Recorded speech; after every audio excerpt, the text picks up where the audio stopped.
जब मेरी जॉब चली गई मैं खुश रहने लग गया था। फिर मैं किसी दोस्त ने समझाया कि यही तो टाइम है डिप्रेशन में जाने का, एफर्ट मारो चले जाओ,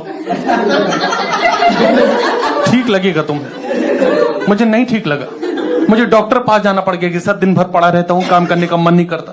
बोला डिप्रेशन ही हरामखोरी कहते हैं इसको। इससे बाहर निकलना है, you can do one thing. एक काम करो, सोलो ट्रेवलिंग कर लो, तुम्हें खुद के बारे में पता चलेगा। चला गया मैं सोलो ट्रेवलिंग, मुझे पता चला खुद के बारे में कि कब्ज है, एसिडिटी है मुझे, मेरे घुटनों में तकलीफ है, मेरे कूल्हे जाम हो जा रहे हैं, ये सब मुझे पता ही नहीं था। 3 घंटे के सफर में 18 बार पेशाब लगती है मुझे। पेशाब का क्या है, जब सोचोगे तब लग जाएगा। अभी तुम लोग को लग चुकी है।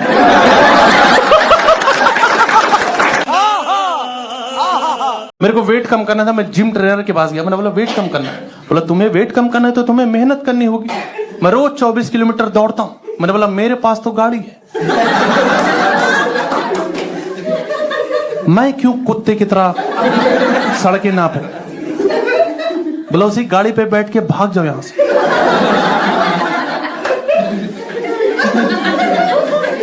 देखो मैं एफर्ट मार तो रहा हूं कम से कम। उसने बोला ग्रीन टी पियो, मैं बना रहा हूं, दूध ही फट जा रहा है बार बार।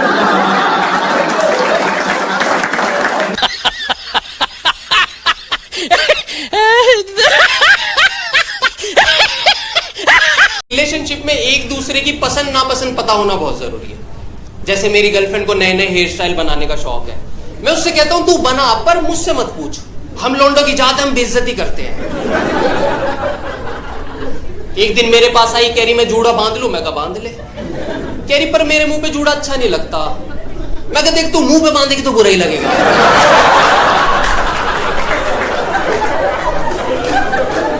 पीछे कर लेना, चुड़ैल लग रही है।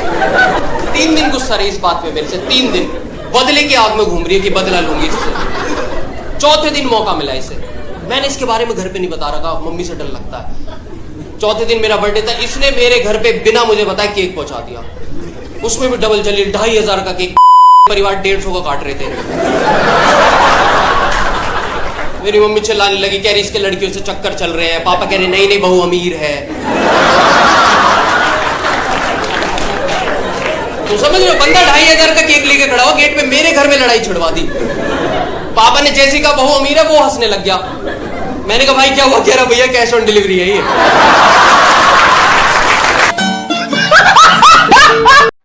शाम को अपने घर जाऊंगी, मेरे लिए कैब बुक कर देना। कैब क्यों बुक करनी? 10 रुपए का टेम्पो पकड़ो और निकल जाओ। तुम्हारी कंजूसी की भी हद होती है। इतनी महंगी साड़ी पहन के मैं 10 रुपए के टेम्पो में जाऊंगी? तो क्या मैं तुम्हारे लिए मर्सिडीज बुक कर दूं? तुम कर सकते हो, चुपचाप से कैब बुक कर देना। जहां 10 रुपए खर्चा होने वहां 1000 क्यों करने? जब छोटी अपने घर आती है तो उसका पति उसको गाड़ी से छोड़ने आता है और तुम मुझे ऑटो से भेज रहे हो। तुम्हारी बहन की भी नई नई शादी हुई है और हमारी शादी को 7 साल हो चुके हैं। कैब नहीं बुक कर सकते तो कुछ पैसे दे दो, फल फ्रूट ले जाऊंगी। मायके कौन फल फ्रूट लेके जाता है? वहां से तो लेके आते हैं ना।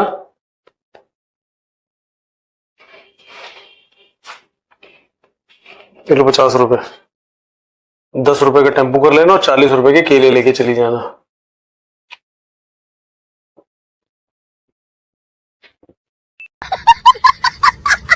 मेरे मजे ऊपर वाला ले रहा है।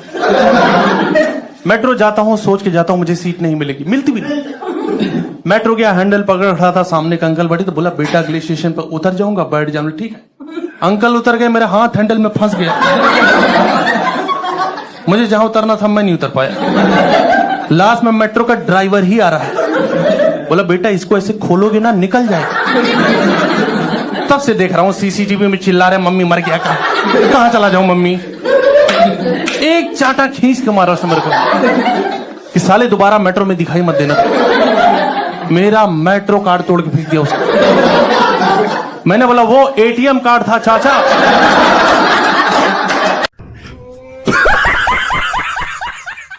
देखो ऐसा है कि जो आशिकी होती, ये समझ लो कि आदमी बस में यात्रा करता है, और जो शादी होती है ये समझ लो कि फ्लाइट से यात्रा करता है। अब पूछो कहे बस की यात्रा में कहा होती कि अगर तुमका बीच में नहीं समझ में आओ तो तुम हाथ दे के उतर सकते हो। और जो शादी होती वो होती फ्लाइट, इधर से अगर उड़ गए तो फिर वही पार टेक ऑफ हुई। और जो वो बीच में कूदने की कोशिश किया है वो पहले इधर आवा काम खत्म। तो अब अपने हिसाब से देख लो कौन सी यात्रा करेगा।